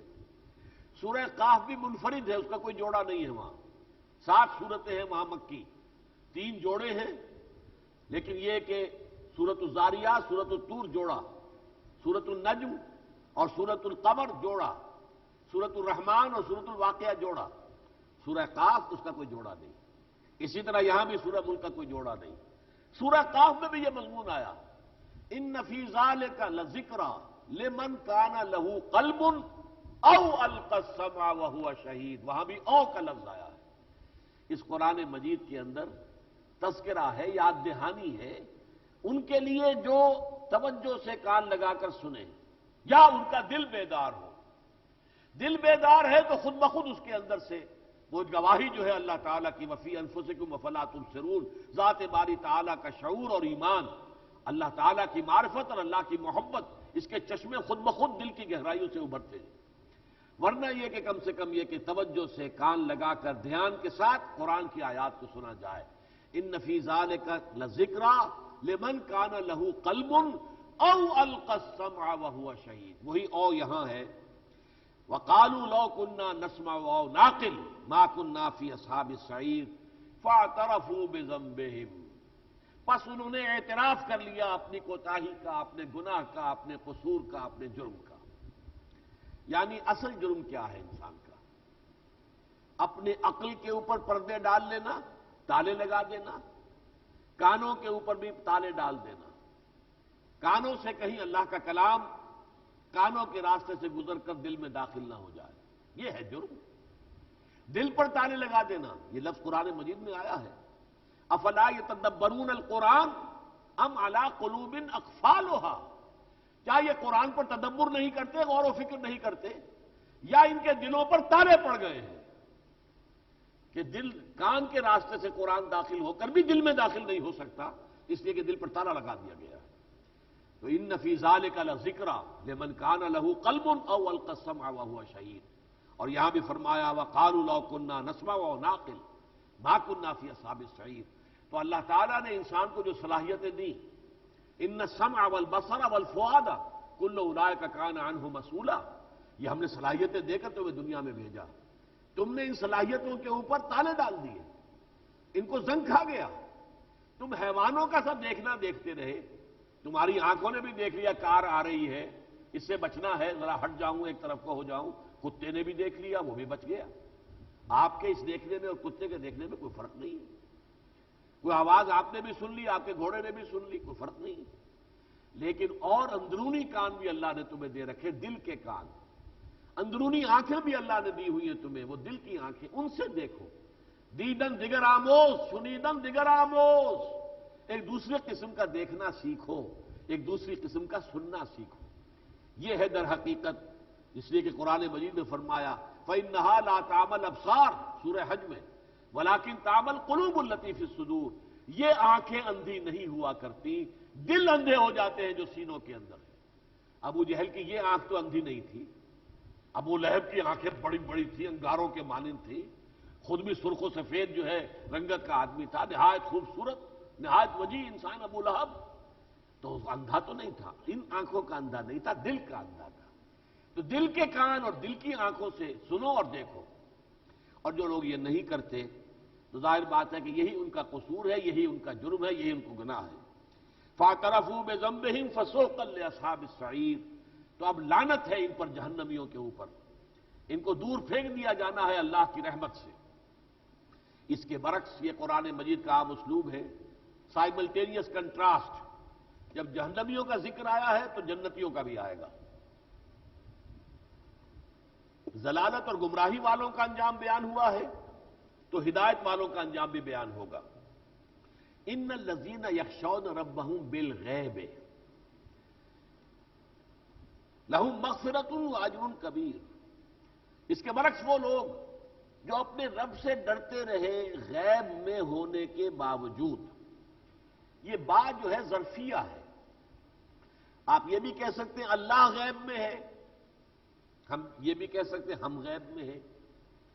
ہمارے اور اللہ کے درمیان ایک پردہ ہے، بلکہ آج میں پھر اصطلاح وہ لے آؤں، اس عالم ارواح اور عالم امر میں پردہ ہے۔ فرشتے موجود ہیں، کرامن کاتبین میرے ساتھ ہیں، آپ کے ساتھ ہیں، ہم دیکھ نہیں سکتے ان کو، ہمارے اور ان کے درمیان پردہ ہے۔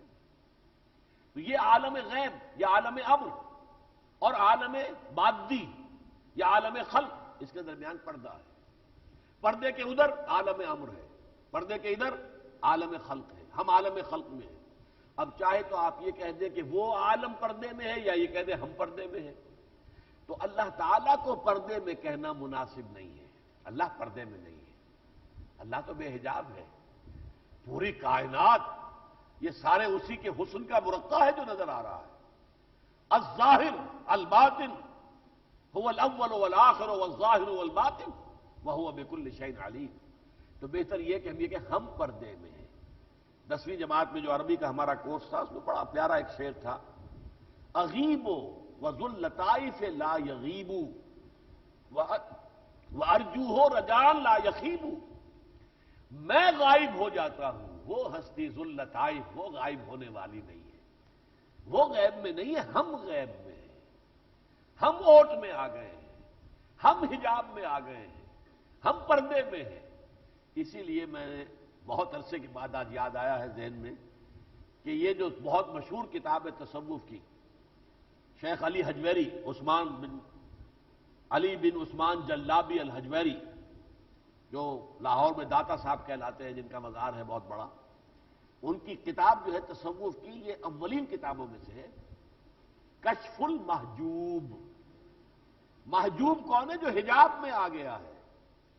محجوب ہم ہیں، حجاب میں ہم ہیں، اوٹ میں ہم آ گئے ہیں، پردہ ہم پر پڑ گیا ہے، ہم سے یہ حقائق جو ہیں، حقائق یہ تو مبین مبرہن واضح، لیکن ہم پردے میں ہیں، ہم اوٹ میں ہیں۔ کشف المحجوب، اس اوٹ میں آئے ہوئے، اس پردے میں آئے ہوئے کو کھولنا، اس کو پھر جو ہے اس کے اوپر سے یہ پردوں کو ہٹا دینا، یہ اس کتاب کا نام ہے۔ اس نام سے عظمت کا جو اندازہ کیجئے کہ اس کتاب کا جو ہے وہ میٹیریل کیا ہے، سبجیکٹ میٹر کیا ہے، کشف المحجوب۔ تو ان الذین یخشون ربہم بالغیب، یقیناً وہ لوگ جو اپنے رب سے ڈرتے رہتے ہیں غیب میں ہونے کے باوجود، لہم مغفرۃ واجر کبیر، ان کے لیے مغفرت بھی ہے اور بہت بڑا اجر بھی ہے۔ مغفرت منفی شے ہے، ان کے گناہوں کو بخش دیا جائے گا، خطاؤں سے درگزر کیا جائے گا، ان کے نامہ اعمال کی اگر سیاہیاں ہیں، دھبے ہیں، داغ ہیں، دھو دیے جائیں گے، اور اللہ تعالیٰ اجر کبیر کے ساتھ جو ہے ان کو نوازے گا۔ یہ آتا ہے بعض احادیث کے اندر کہ اللہ تعالیٰ اپنے فرشتوں سے پوچھتا ہے حج کے مقام پر بھی، رمضان کے دوران بھی، میرے بندوں کو کس حال میں پایا؟ وہ تو اس سے جہنم کی سے پناہ مانگتے ہیں اور جنت کا سوال کرتے ہیں۔ انہوں نے جنت دیکھی ہے؟ نہیں۔ انہوں نے دوزخ دیکھی ہے؟ نہیں۔ اگر وہ دیکھ لیتے تو اور زیادہ پناہ نہ مانگتے جہنم سے؟ اگر وہ دیکھ لیتے جنت کو تو اور زیادہ گڑ گڑا کر دعا نہ کرتے ہم سے جنت کی؟ یقیناً کرتے۔ تو اللہ فرمائے گا جاؤ میں نے ان سب کو معاف کیا، انہیں خوشخبری دے دو۔ یعنی یہ بن دیکھے، غیب میں ہوتے ہوئے جہنم کو جب دیکھ لیں گے تو سب سے بڑا کافر فرعون ہو یا فرعون هذه الامہ ابو جہل ہو، فوراً سب سے بڑے مومن تو وہ ہو جائیں گے آگے بڑھ کر ایمان لانے والے۔ لیکن یہ ایمان تو وہی معتبر ہے جو غیب میں ہے، غیب میں ہوتے ہوئے ہے۔ یہی وجہ دیکھیے، نوٹ کیجئے سورہ بقرہ کے بالکل آغاز میں کیا فرمایا؟ الف لام میم ذالک الکتاب لا ریب فیہ ھدی للمتقین الذین یؤمنون بالغیب ویقیمون الصلاۃ ومما رزقناہم ینفقون۔ ان متقین کا پہلا وصف ہی ہے کہ غیب پر ایمان لاتے ہیں یا غیب میں رہتے ہوئے ایمان لاتے ہیں۔ یہ دونوں ترجمے صحیح ہیں، ترجمے کے اعتبار سے دونوں ترجمے صحیح ہیں۔ غیب پر ایمان لاتے ہیں، جیسے کہ میں نے کہا، یا ہم کہیں اللہ فرشتے غیب میں ہیں، یا ہم کہیں کہ ہم غیب میں ہیں، ہم پردے میں، ہم اوٹ میں آ گئے۔ اور اسی کے ضمن میں مجھے اب یاد آیا، کنفیوشس کا ایک جملہ ہے بہت پیارا۔ کنفیوشس بہت بڑا حکیم، بڑا دانا انسان گزرا ہے چین کا۔ There is nothing more real than what cannot be seen. And there is nothing more certain than what cannot be heard. جو کچھ ان آنکھوں سے نہیں دیکھا جا سکتا اس سے زیادہ حقیقی شے کوئی نہیں۔ یہ عالم امر کی شے وہ ہے جو ہم ان آنکھوں سے نہیں دیکھ سکتے، اصل حقیقت وہ ہے۔ There is nothing more real than what cannot be seen. And there is nothing more certain، یقینی، حتمی، قطعی چیزیں، ان سے زیادہ قطعی، حتمی اور یقینی شے کوئی نہیں کہ جو ان کانوں سے نہیں سنی جا سکتی۔ یہ کان اور یہ آنکھیں یہ صرف عالم خلق کے مشاہدے اور یہاں کی سماعت کے لیے ہے۔ وہ روح ہے، روح انسانی ہے جس کا تعلق ذات رب کے ساتھ ہے۔ وہ ہے کہ جس کا تعلق، معاملہ یہ ہے کہ وہ دیکھتی ہے، وہ سنتی ہے، وہ عالم امر میں جھانکتی ہے، خود عالم امر کی شے ہے۔ یسألونک عن الروح قل الروح من امر ربی، یہ پوچھتے ہیں آپ سے اے نبی روح کے بارے میں، کہہ دیجئے روح میرے رب کا امر ہے، وہ عالم امر کا ہے۔ یہ وہ کھڑکی ہے جو عالم امر میں کھلتی ہے۔ اگر آپ نے اپنے اس من میں ڈوب کر پاک سراغ پانے کی صلاحیت پیدا کر لی تو عالم امر آپ کے سامنے بے حجاب ہو جائے گا۔ پھر آپ دل کی حقیقت سے، دل کی آنکھوں سے وہ چیزیں دیکھیں گے جو یہاں ان آنکھوں سے، جسم کی آنکھوں سے نہیں دیکھی جا سکتی۔ ان الذین یخشون ربہم بالغیب لہم مغفرۃ واجر کبیر، یقیناً وہ لوگ کہ جو اپنے رب سے ڈرتے رہتے ہیں غیب میں ہونے کے باوجود، ان کے لیے مغفرت بھی ہے، معافی بھی ہے اور اجر کبیر ہے، بہت بڑا اجر و ثواب ہے۔ وَأَسِرُّوا قَوْلَكُمْ أَوِ اجْهَرُوا بِهِ، اور چاہے تم اپنی بات کو چھپا کر رکھو اور چاہے اعلان عام کر دو۔ انہ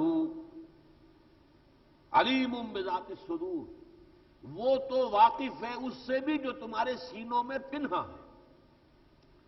یہ اصل میں 3 ڈائمنشنز ہیں علم کی، اور سورہ حدید کے اندر بھی اور سورہ تغابن میں پھر یہ تینوں ڈائمنشنز آئی ہیں۔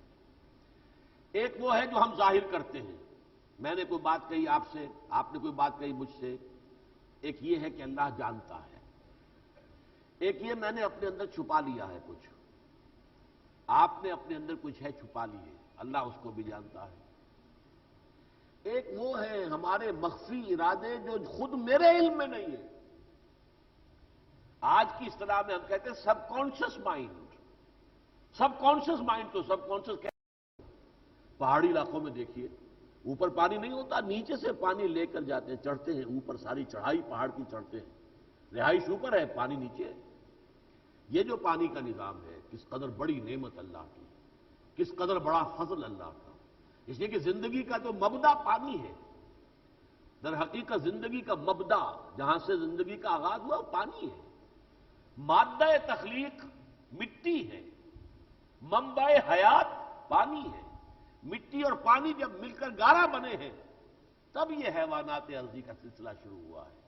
مادہ تخلیق مٹی، منبع حیات پانی، وجعلنا من الماء کل شیء حی، جو شے بھی زندہ ہے ہم نے اسے زندگی پانی کے ذریعے عطا کی ہے۔ قل ارأیتم ان اصبح ماؤکم غورا فمن یاتیکم بماء معین، تو پھر کون لے آئے گا تمہارے پاس وہ پانی جو نتھرا ہوا ہو، صاف ہو۔ پانی جب بہہ رہا ہوتا ہے تو آپ کو معلوم ہے کہ اس میں اگر کوئی گرد وغیرہ ہے وہ نیچے بیٹھ جاتی ہے، اسی لیے تو آپ کے جو یہ ڈیم ہے یہ سلٹ اپ ہو رہے ہیں، سلٹ نیچے بیٹھتی ہے، اوپر پانی نتھرا ہوا صاف چلتا ہے۔ یہ نتھرا ہوا زیر زمین سوتوں کے اندر بھی یہی ہے، سوتوں چل رہے ہیں، ان سوتوں کے اندر پانی چل رہا ہے، ان میں جو اوپر کا پانی ہوتا ہے وہ بہت نتھرا ہوا صاف ہوتا ہے۔ فَمَن يَأْتِيكُم بِمَاءٍ مَّعِينٍ، کون ہے جو تمہیں پھر یہ نتھرا ہوا صاف پانی دے دے گا پینے کے لیے۔ بارک اللہ لی ولکم فی القرآن العظیم ونفعنی وإیاکم بالآیات والذکر الحکیم۔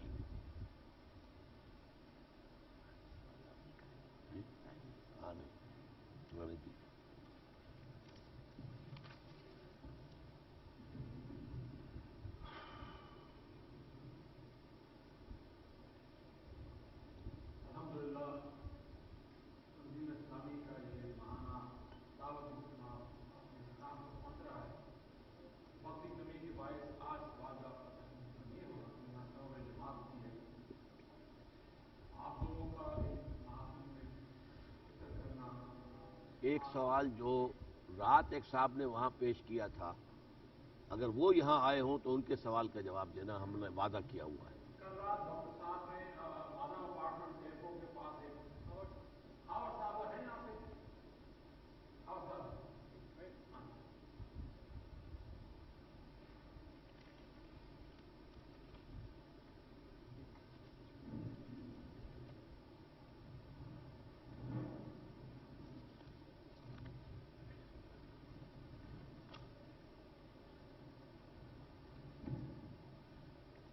آج وقت کی کمی کی وجہ سے مزید سوالات تو ہم نہیں مانگ رہے، لیکن یہ ایک صاحب خامر صاحب ہیں جنہوں نے رات سوال کیا تھا جب میں نے وہاں پر ایک تقریر کی تھی۔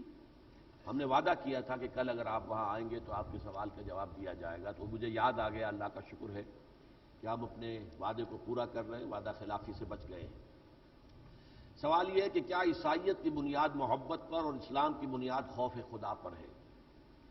یہ بات وہ ہے کہ جو عیسائی پادریوں کی طرف سے بالعموم اعتراض کے طور پر کہی جاتی ہے کہ حضرت مسیح علیہ السلام نے زیادہ زور دیا ہے محبت پر، اور قرآن مجید میں اللہ کے خوف پر زیادہ زور ہے۔ تو یہ جان لیجئے کہ اگرچہ ایک حد تک یہ بات درست ہے، لیکن اصل میں قرآن مجید کی دعوت کی بنیاد بھی محبت پر ہے۔ سب سے زیادہ پیارا نام الرحمن، الرحیم، 114 مرتبہ قرآن میں یہ دو نام جو ہے دہرا کر آئے ہیں، بلکہ اس سے زیادہ۔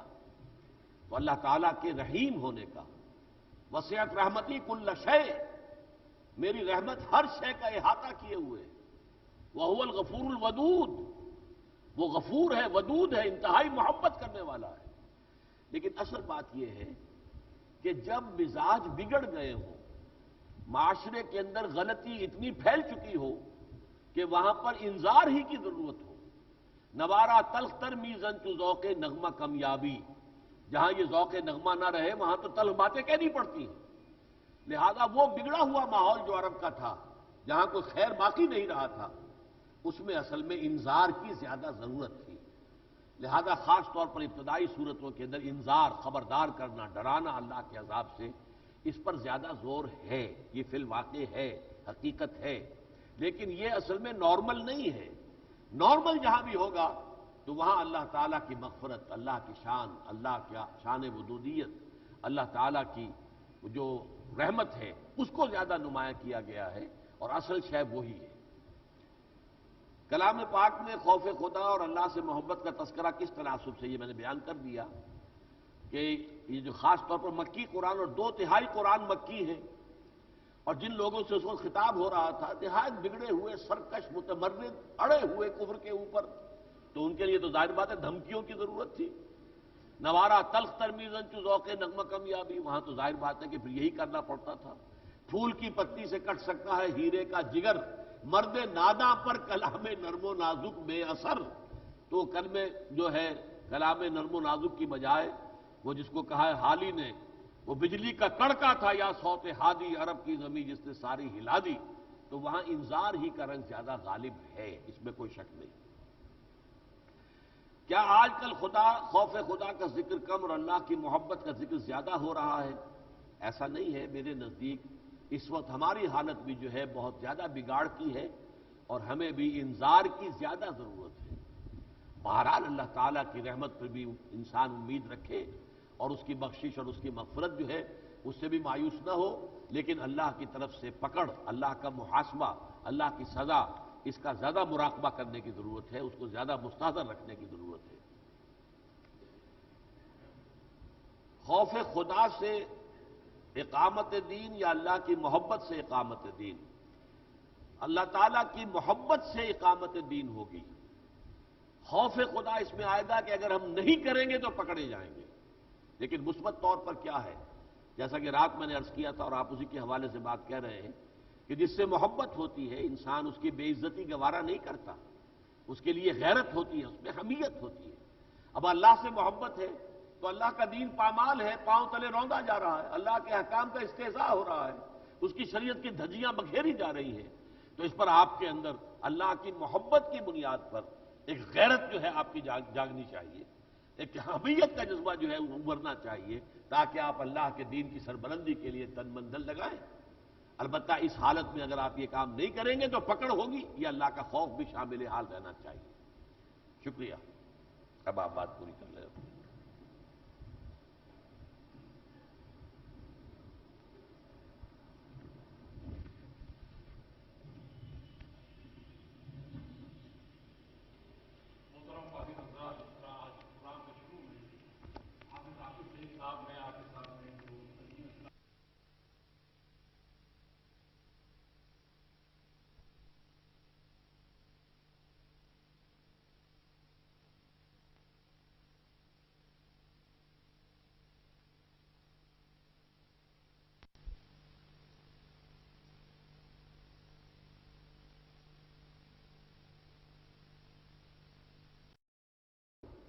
پہاڑی علاقوں میں دیکھیے اوپر پانی نہیں ہوتا، نیچے سے پانی لے کر جاتے ہیں، چڑھتے ہیں اوپر، ساری چڑھائی پہاڑ کی چڑھتے ہیں، رہائش اوپر ہے پانی نیچے ہے. یہ جو پانی کا نظام ہے کس قدر بڑی نعمت اللہ کی، کس قدر بڑا فضل اللہ کا. اس لیے کہ زندگی کا جو مبدا پانی ہے، در حقیقت زندگی کا مبدا جہاں سے زندگی کا آغاز ہوا وہ پانی ہے. مادہ تخلیق مٹی ہے، منبع حیات پانی ہے. مٹی اور پانی جب مل کر گارا بنے ہیں تب یہ حیوانات ارضی کا سلسلہ شروع ہوا ہے. مادہ تخلیق مٹی، منبع حیات پانی. وجعلنا من الماء كل شيء حي، جو شے بھی زندہ ہے ہم نے اسے زندگی پانی کے ذریعے عطا کی ہے. قل ارأيتم ان اصبح ماؤكم غورا فمن ياتيكم بماء معين. تو پھر کون لے آئے گا تمہارے پاس وہ پانی جو نتھرا ہوا ہو، صاف ہو. پانی جب بہہ رہا ہوتا ہے تو آپ کو معلوم ہے کہ اس میں اگر کوئی گرد وغیرہ ہے وہ نیچے بیٹھ جاتی ہے. اسی لیے تو آپ کے جو یہ ڈیم ہے یہ سلٹ اپ ہو رہے ہیں، سلٹ نیچے بیٹھتی ہے، اوپر پانی نتھرا ہوا صاف چلتا ہے. یہ نتھرا ہوا زیر زمین سوتوں کے اندر بھی یہی ہے. سوتوں چل رہے ہیں، ان سوتوں کے اندر پانی چل رہا ہے، ان میں جو اوپر کا پانی ہوتا ہے وہ بہت نتھرا ہوا صاف ہوتا ہے. فَمَن يَأْتِيكُم بِمَاءٍ مَّعِينٍ، کون ہے جو تمہیں پھر یہ نتھرا ہوا صاف پانی دے دے گا پینے کے لیے. بارک اللہ لی ولکم فی القرآن العظیم ونفعنی وإیاکم بالآیات والذکر الحکیم.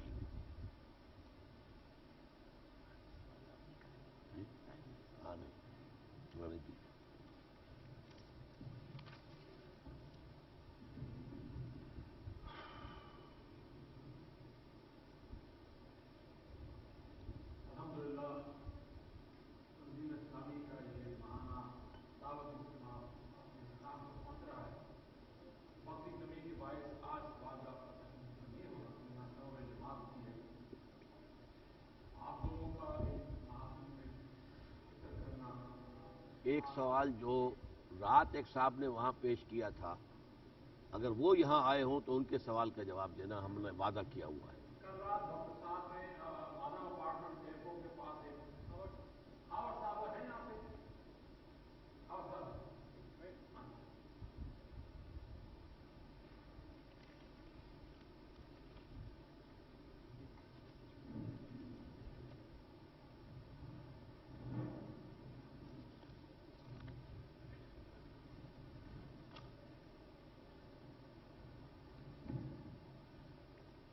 آج وقت کی کمی کی وجہ سے مزید سوالات تو ہم نہیں مانگ رہے، لیکن یہ ایک صاحب خامر صاحب ہیں جنہوں نے رات سوال کیا تھا جب میں نے وہاں پر ایک تقریر کی تھی۔ ہم نے وعدہ کیا تھا کہ کل اگر آپ وہاں آئیں گے تو آپ کے سوال کا جواب دیا جائے گا، تو مجھے یاد آ گیا، اللہ کا شکر ہے کہ ہم اپنے وعدے کو پورا کر رہے ہیں، وعدہ خلافی سے بچ گئے ہیں۔ سوال یہ ہے کہ کیا عیسائیت کی بنیاد محبت پر اور اسلام کی بنیاد خوف خدا پر ہے؟ یہ بات وہ ہے کہ جو عیسائی پادریوں کی طرف سے بالعموم اعتراض کے طور پر کہی جاتی ہے کہ حضرت مسیح علیہ السلام نے زیادہ زور دیا ہے محبت پر، اور قرآن مجید میں اللہ کے خوف پر زیادہ زور ہے۔ تو یہ جان لیجئے کہ اگرچہ ایک حد تک یہ بات درست ہے، لیکن اصل میں قرآن مجید کی دعوت کی بنیاد بھی محبت پر ہے۔ سب سے زیادہ پیارا نام الرحمن، الرحیم، 114 مرتبہ قرآن میں یہ دو نام جو ہے دہرا کر آئے ہیں، بلکہ اس سے زیادہ۔ تو اللہ تعالیٰ کے رحیم ہونے کا، وسعت رحمتی کل شیء، میری رحمت ہر شے کا احاطہ کیے ہوئے، وہو الغفور الودود، وہ غفور ہے، ودود ہے، انتہائی محبت کرنے والا ہے۔ لیکن اصل بات یہ ہے کہ جب مزاج بگڑ گئے ہوں، معاشرے کے اندر غلطی اتنی پھیل چکی ہو کہ وہاں پر انذار ہی کی ضرورت ہو، نوارا تلخ تر میزن چو ذوق نغمہ کمیابی، جہاں یہ ذوق نغمہ نہ رہے وہاں تو تلخ باتیں کہنی پڑتی ہیں۔ لہذا وہ بگڑا ہوا ماحول جو عرب کا تھا، جہاں کوئی خیر باقی نہیں رہا تھا، اس میں اصل میں انذار کی زیادہ ضرورت تھی۔ لہذا خاص طور پر ابتدائی صورتوں کے اندر انذار، خبردار کرنا، ڈرانا اللہ کے عذاب سے، اس پر زیادہ زور ہے، یہ فی الواقع ہے، حقیقت ہے۔ لیکن یہ اصل میں نارمل نہیں ہے۔ نارمل جہاں بھی ہوگا تو وہاں اللہ تعالیٰ کی مغفرت، اللہ کی شان، اللہ کی شان ودودیت، اللہ تعالیٰ کی جو رحمت ہے اس کو زیادہ نمایاں کیا گیا ہے، اور اصل شے وہی ہے۔ کلام پاک میں خوف خدا اور اللہ سے محبت کا تذکرہ کس تناسب سے، یہ میں نے بیان کر دیا کہ یہ جو خاص طور پر مکی قرآن، اور 2/3 قرآن مکی ہے، اور جن لوگوں سے اس وقت خطاب ہو رہا تھا نہایت بگڑے ہوئے، سرکش، متمرد، اڑے ہوئے کفر کے اوپر، تو ان کے لیے تو ظاہر بات ہے دھمکیوں کی ضرورت تھی۔ نوارا تلخ ترمیزن چو ذوق نغمہ کمیابی، وہاں تو ظاہر بات ہے کہ پھر یہی کرنا پڑتا تھا۔ پھول کی پتی سے کٹ سکتا ہے ہیرے کا جگر، مرد ناداں پر کلام نرم و نازک بے اثر۔ تو کلمے جو ہے کلام نرم و نازک کی بجائے وہ جس کو کہا ہے حالی نے، وہ بجلی کا کڑکا تھا یا صوت ہادی، عرب کی زمین جس نے ساری ہلا دی۔ تو وہاں انذار ہی کا رنگ زیادہ غالب ہے، اس میں کوئی شک نہیں۔ کیا آج کل خوف خدا کا ذکر کم اور اللہ کی محبت کا ذکر زیادہ ہو رہا ہے؟ ایسا نہیں ہے، میرے نزدیک اس وقت ہماری حالت بھی جو ہے بہت زیادہ بگاڑ کی ہے، اور ہمیں بھی انذار کی زیادہ ضرورت ہے۔ بہرحال اللہ تعالیٰ کی رحمت پر بھی انسان امید رکھے، اور اس کی بخشش اور اس کی مغفرت جو ہے اس سے بھی مایوس نہ ہو، لیکن اللہ کی طرف سے پکڑ، اللہ کا محاسبہ، اللہ کی سزا، اس کا زیادہ مراقبہ کرنے کی ضرورت ہے، اس کو زیادہ مستحضر رکھنے کی ضرورت ہے۔ خوف خدا سے اقامت دین یا اللہ کی محبت سے اقامت دین؟ اللہ تعالیٰ کی محبت سے اقامت دین ہوگی۔ خوف خدا اس میں آئے گا کہ اگر ہم نہیں کریں گے تو پکڑے جائیں گے، لیکن مثبت طور پر کیا ہے، جیسا کہ رات میں نے عرض کیا تھا اور آپ اسی کے حوالے سے بات کہہ رہے ہیں کہ جس سے محبت ہوتی ہے انسان اس کی بے عزتی گوارا نہیں کرتا، اس کے لیے غیرت ہوتی ہے، اس میں حمیت ہوتی ہے۔ اب اللہ سے محبت ہے تو اللہ کا دین پامال ہے، پاؤں تلے روندا جا رہا ہے، اللہ کے احکام کا استہزاء ہو رہا ہے، اس کی شریعت کی دھجیاں بکھیری جا رہی ہیں، تو اس پر آپ کے اندر اللہ کی محبت کی بنیاد پر ایک غیرت جو ہے آپ کی جاگنی چاہیے، ایک حمیت کا جذبہ جو ہے ابھرنا چاہیے، تاکہ آپ اللہ کے دین کی سربلندی کے لیے تن من دل لگائیں۔ البتہ اس حالت میں اگر آپ یہ کام نہیں کریں گے تو پکڑ ہوگی، یہ اللہ کا خوف بھی شامل حال رہنا چاہیے۔ شکریہ، اب آپ بات پوری کر لیں۔